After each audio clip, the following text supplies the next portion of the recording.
సంవత్సరాల తరబడి ఎన్ని మందులు వాడినా మీ మోకాల నొప్పులు తగ్గట్లేదా? ప్రాణ పెయిన్ క్లినిక్ లో అత్యాధునిక చికిత్స. Speaker, public speaker Rajani Rama గారు, నమస్తే మ్యామ్. నమస్తే నవీన. మ్యామ్, ఇప్పుడు మన ఇద్దరం ఉన్నాము, లేదంటే వైఫ్ అండ్ హస్బెండ్ ఉన్నారు, బ్రదర్ అండ్ సిస్టర్, ఇద్దరు అక్క చెల్లెలు ఉన్నారు.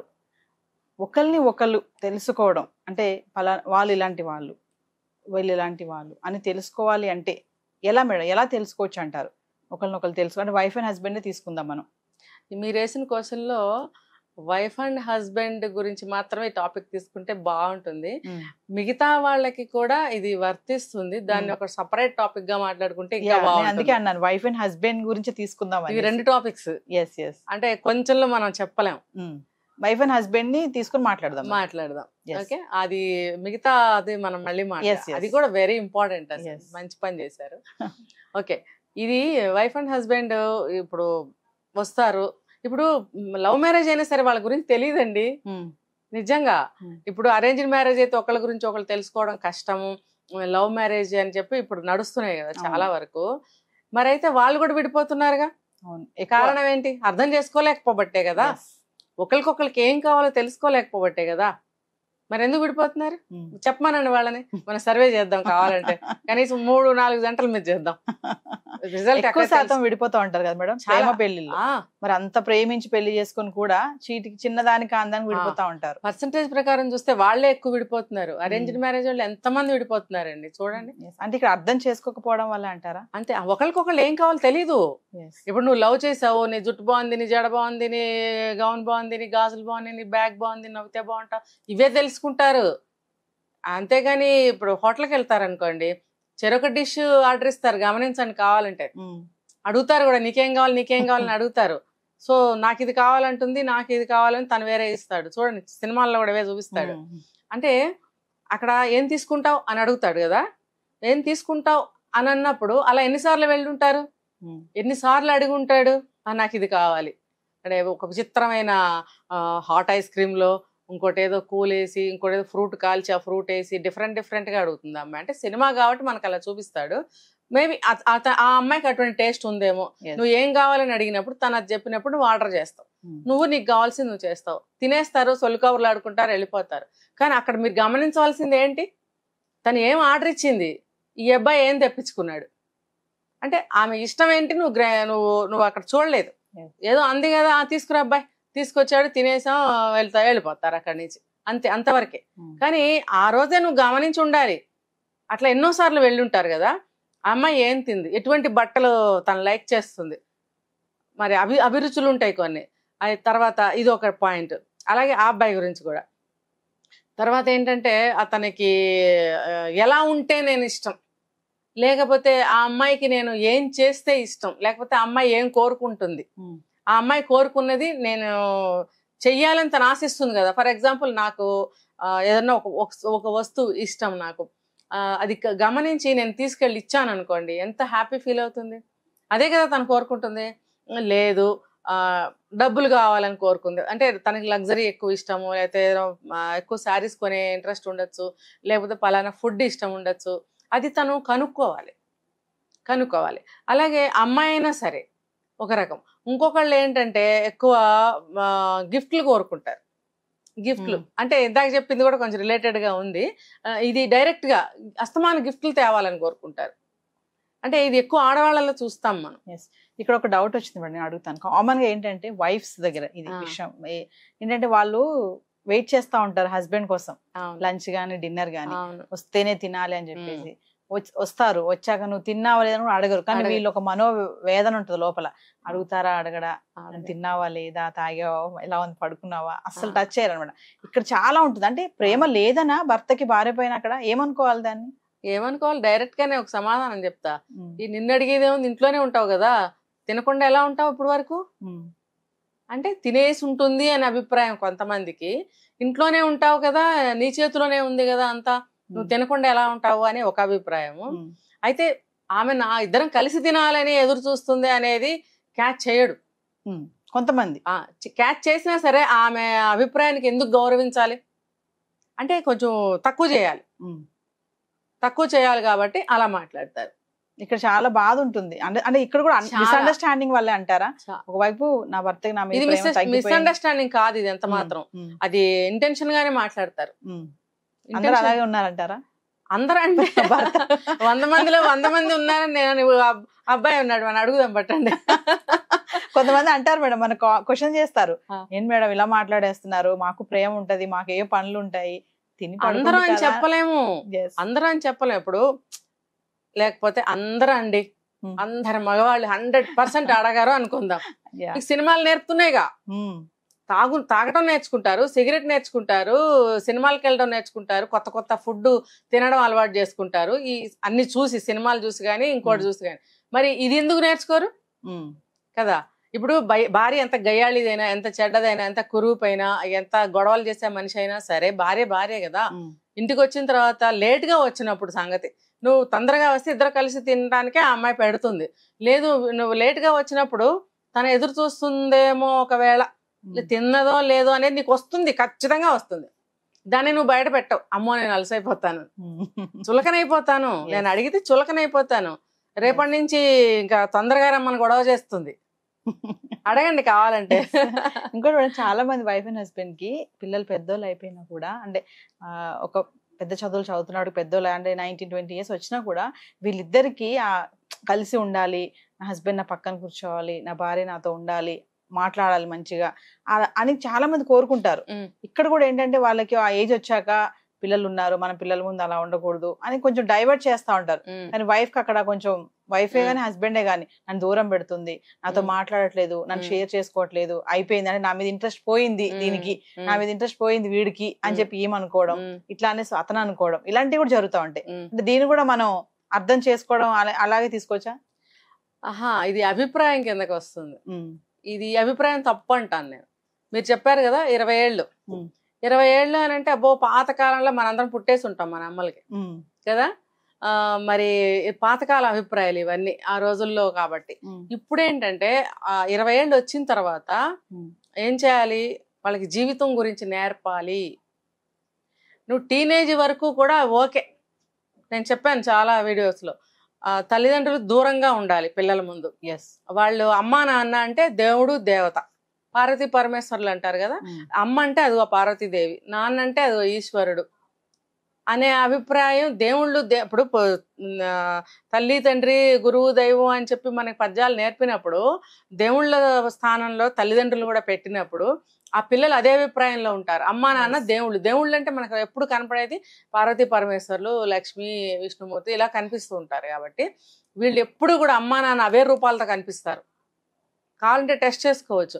అలా ఉన్నప్పుడు అమ్మా నాన్న అలాగే కనిపించాలని కోరుకుంటారు. ఇంకో రకంగా కనిపిస్తే వాళ్ళ మైండ్ రిసీవ్ చేసుకోదు. ఎందుకంటే అక్కడ నేర్చుకున్నది వేరు. అమ్మమ్మలు నాయనమ్మలు స్కూళ్ళల్లో కానీ, అమ్మలు చెప్పే కథల్లో కానీ ఇవన్నీ ఉన్నప్పుడు అమ్మా నాన్న ఎందుకు అలా బిహేవ్ చేయటం లేదు? అమ్మా నాన్నలు అలా బిహేవ్ చేస్తున్నప్పుడు ఎప్పుడైనా బై మిస్టేక్ కనిపిస్తే రిసీవ్ చేసుకోరు. కొంతమంది పిల్లలు కొడతారు చూడండి తండ్రిని. అమ్మా నాన్న పక్కన కూర్చుంటే వెళ్ళి కొడతారు, నాన్నని కొడతారు. చిన్నపిల్లలు అమ్మ పక్కన లేగు అంటారు కదా. మా అమ్మ నాది, నువ్వు లేగు, ఏదో సరసం ఆడబోయాడు అనుకోండి, పిల్లలకి ఏం తెలుసులే, వాడికి ఏదో కొడుతున్నట్టు తిడుతున్నట్టు ఉంటుంది ఆ పిల్లవాడికి. అప్పుడు ఏం చేస్తాడు, అమ్మను ఏం చేస్తున్నావు, నువ్వు దూరం జరుగు అని లాగేస్తాడు, ఇద్దరి మధ్యలో కూర్చుంటాడు. అటువంటి అభిప్రాయం ఆ వయసులో కావాలి. అమ్మా నాన్నలు దేవుళ్ళుగా జీవితకాలం చూడాలి అని అంటే ఆ పీరియడ్ లో మీరు ఇలానే బిహేవ్ చేయాలి, పిల్లలకి అదే అభిప్రాయం కలిగించాలి.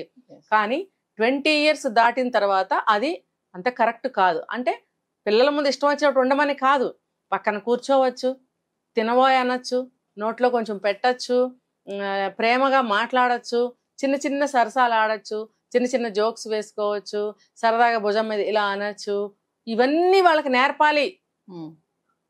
పెళ్ళైన తర్వాత లవ్ మ్యారేజ్ అరేంజ్డ్ మ్యారేజ్ ఎందుకు విడిపోతున్నారు? సంసారంలో భార్యాభర్తలు ఎలా ఉండాలో, ఎలా ఉంటారో వాళ్ళకి తెలియక వాళ్ళు విడిపోతున్నారు. ఎక్కడ సినిమాల్లో అంత ట్రాష్, అంత నటన డబ్బు కోసం అనే అభిప్రాయం ఇంత పిల్లాడికి కూడా ఉంటుంది. మరి రియల్ లైఫ్ లో ఎక్కడ కనిపిస్తాయి ఇవన్నీ? మనం చూపించాలి. నేను చెప్పాను ఒక వీడియోలో, పిల్లలకి రోల్ ప్లే చేయటం నేర్పాలి చిన్నప్పటి నుంచి. అది చూసి మనం కూడా అలా తయారు కావాలి అనే ఒక ఇన్స్పిరేషన్ వాళ్ళకి కలుగుతుంది అని. ఇప్పుడు ఈ వయసులో మన రోల్ మోడల్స్ గా మంచి మంచి ప్రవర్తనలు చేయాలి. రేపు నువ్వు భార్యతో ఎలా ఉండాలి ఎలా ఉండాలి? నోటితో చెప్తే అర్థం కాదే. అబ్బే పెరటి చెట్టు వైద్యానికి పనికిరాదు, నోటితో చెప్తే అసలు ఏది అర్థం కాదు. చేసి చూపించు, నువ్వు చేసి చూపించు. ఓ ఇలా ఉండాలి అని వాడికి ఖచ్చితంగా ప్రింట్ అవుతుంది. ఒక అమ్మాయిని ఎలా ప్రేమించాలి, ఒక అమ్మాయిని ఎలా పలకరించాలి, ఒక అమ్మాయికి ఏం కావాలి, ఏమి ఇవ్వాలి, ఎప్పుడు ఇవ్వాలి, ఇవన్నీ వాడికి అర్థం అవ్వాలి అంటే నువ్వు చిన్న చిన్నగా ఇలా చేయాల్సిందే. దీనికి ఒకటి చెప్తా, నాకు కౌన్సిలింగ్ ఒక ఆవిడ వచ్చారు. ఆవిడకి అప్పటికే 45, 47, 50 లోపల వయసు ఉంటుంది. ఇదే మీరు అడిగిన క్వశ్చనే ఆవిడ సమస్య ఏంటి. 3 పిల్లలు, పెద్దాళ్లే, డిగ్రీలు చదువుతున్నారు, ఇంటర్లు చదువుతున్నారు. భార్యాభర్తలు మాట్లాడుకోరు, ఒక దగ్గర కూర్చోరు, వేరు వేరు చోట్ల పడుకుంటారు. ఇంకా చెప్పాలంటే ఆవిడ వచ్చి పిల్లల మధ్యలో పడుకుంటుంది, ఆయన వెళ్ళి ఆయనకు సపరేట్గా ఒక గది. ఇదనమాట వాళ్ళ వ్యవహారం. అలా ఉన్నప్పుడు ఆవిడకేదో ఒక సమస్య వచ్చింది, ఆరోగ్య సమస్య. ఏంటంటే మెంటల్గా డిప్రెస్ అవ్వడము, సంతోషం లేకపోవడం. నేను ఏదో ఒక ఏదైనా ఒకటి అడగకపోయారా అని ఒక ఫ్రెండ్ కూడా నాకు ఆవిడ అని అంటే, ఆయన మాటలు బాతే నే కర్తే అన్నది. బాతే నే కర్తే, క్యో నహీ బాత్ కర్తే, పూछा కభీ అంటే ఓ పూछనేసే పూछेंगे क्या అంటే అడగాల. అమ్మో అడిగితే ఇంకేమన్నా, అమ్మో ఎంత తప్పు. అయ్యో ఏ జమానాలో ఉన్నారు మీరు. అసలు అది కాదు, మీరు సమస్యగా మీరు పరిగణించుకున్నప్పుడు, మీ మైండ్ లో ఆ భావన వచ్చినప్పుడు మీరు అడగాలి కదా. హస్బెండే కదా, ఇన్నేళ్ళు కాపురం చేశారు, 3 పిల్లలు పుట్టారు, 25 ఏళ్ళు అయింది, అడిగితే తప్పేంటి అని అంటే, అమ్మో ఆద్మీసే కైసే పూछेंगे, ఠీకే నై పూछే. నేను ఒక ప్రశ్న అడిగా, ఓకే ఇవన్నీ ఓకే, పిల్లల కోసం పిల్లల ముందు మీరు ఇలా ఉంటున్నారని చెప్పింది ఆవిడ. ఓకే పక్కన పెడదాము, మరైతే ఇప్పుడు మీరు ఫిజికల్ గా కూడా ఇలాగే ఉంటారా అని అడిగేశాను. అడిగితేను ఏ పూछने का बात है क्या, पूछने के ही बात है ये అన్నాను ఆయన. అని అన్నప్పుడు నై కైసే పూछेंगे, శర్మాతి అయినా, గలత్ అయినా, గందీ బాత్ అయినా. అరే అట్లా కాదు, మీరు లాస్ట్ లో నేను మాట్లాడిన తర్వాత ఎట్లా అనే దానికి దిగింది ఆవిడ. ఎట్లా అడగాలి. ఇప్పుడు ఆయనకి మీకు ఒకేలా ఉంటాయి, 45-50 లోపల అంటే పెద్ద ఏజ్ ఏం కాదు. ఇది వాళ్ళు గత 15 సంవత్సరాల పైనుంచి పాటిస్తున్న సూత్రాలు ఇవన్నీ. అంటే మరి యంగే కదా ఇప్పుడు కొంచెం పెద్దవాళ్ళు అయ్యారు అంటే ఇన్ని సంవత్సరాల నుంచి మీరు ఒక ఫ్రీజ్ అయిపోయి ఉన్నారు. అంటే ఒక మనోభావాలు పంచుకోవడానికి కానీ, ఇంట్లో సమస్యలు మాట్లాడుకోవడానికి కానీ, అంటే ఒక ఫిజికల్ అటాచ్మెంట్ అనేది ఎంతో దోహదం చేస్తుంది. ఒక ఇద్దరు మనుషులు మనసులు కానీ, శరీరాలు కానీ, భావాలు కానీ దగ్గర అవ్వాలంటే శరీరాలు ఎక్కువగా పార్ట్ వహిస్తాయి, అంతే కదా. ఇప్పుడు సెక్స్ అనేది ఒక పార్ట్ ఆఫ్ లైఫ్ అని ఎందుకు అన్నారు? మీరు గత 15 ఏళ్ళ నుంచి లేదు, 20 ఏళ్ళ నుంచి లేదంటున్నారు. జబ్సే పిల్లలు పుట్టారు అప్పటి నుంచి లేదని అంటున్నారు. అంటే పిల్లల కోసమే పెళ్లి అన్న భావనలో వాళ్ళు ఉన్నారు.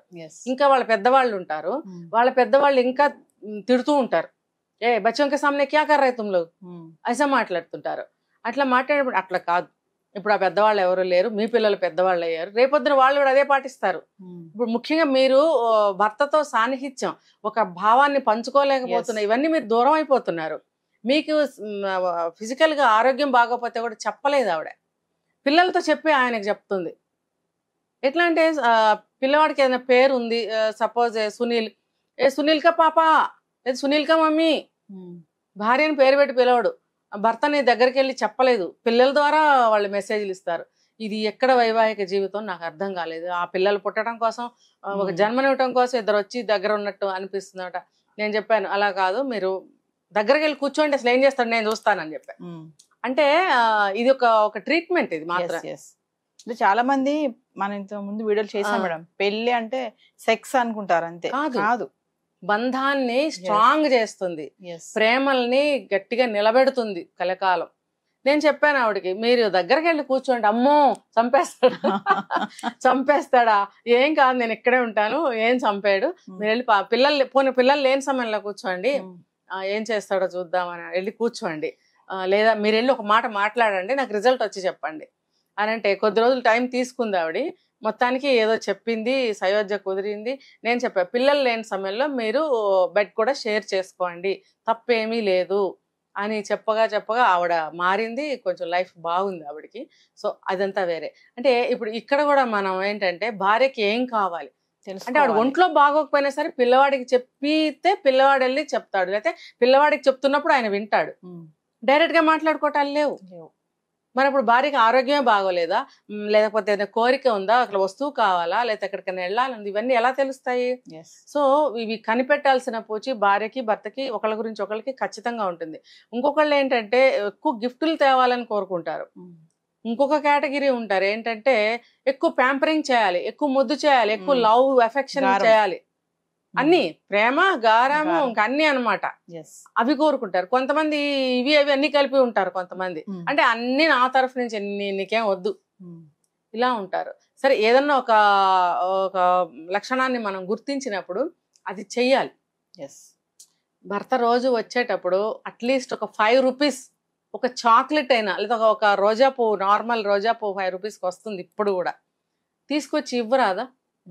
రోజు ఏదో ఒకటి. అబ్బా, అలా తెస్తే అన్ని మర్చిపోతారు కదా మేడం. అసలు ఏంటి, అసలు ఇంకేం లేదనమాట, పైన నిలబడతారు. ఇంకా దాసోహమే. అంటే ఆ ప్రేమకి అంత గుర్తింపు ఉంది. అంతేగాని రోజు ఒక్కొక్కళ్ళు ఏంటంటే గిఫ్ట్ అంటే అదేదో పెద్ద కాస్ట్లీ అవ్వక్కర్లేదు. ఇదే నేను చెప్పాను కదా, ఒక్కొక్కరికి మరీ నగలో చీరలు పిచ్చి ఉంటుంది, సర్ప్రైజ్ గిఫ్ట్ ఏదన్నా కావచ్చు. పోనీ అట్లీస్ట్ బర్త్డేకో మ్యారేజ్ డేకో అట్లా స్పెషల్ డేస్ లో అలా కోరుకుంటారు. అవి చెయ్యరు. ఇవన్నీ సరి చేసుకోవాల్సిన అవసరం ఉంది. సరి చేసుకోకండి, అనుభవించండి ఆ బాధలు. ఇష్టమైతే వినండి, ఇవి విని పాటించుకోండి. పాటించి అప్పుడు కామెంట్ పెట్టండి కింద. Thank you ma'am.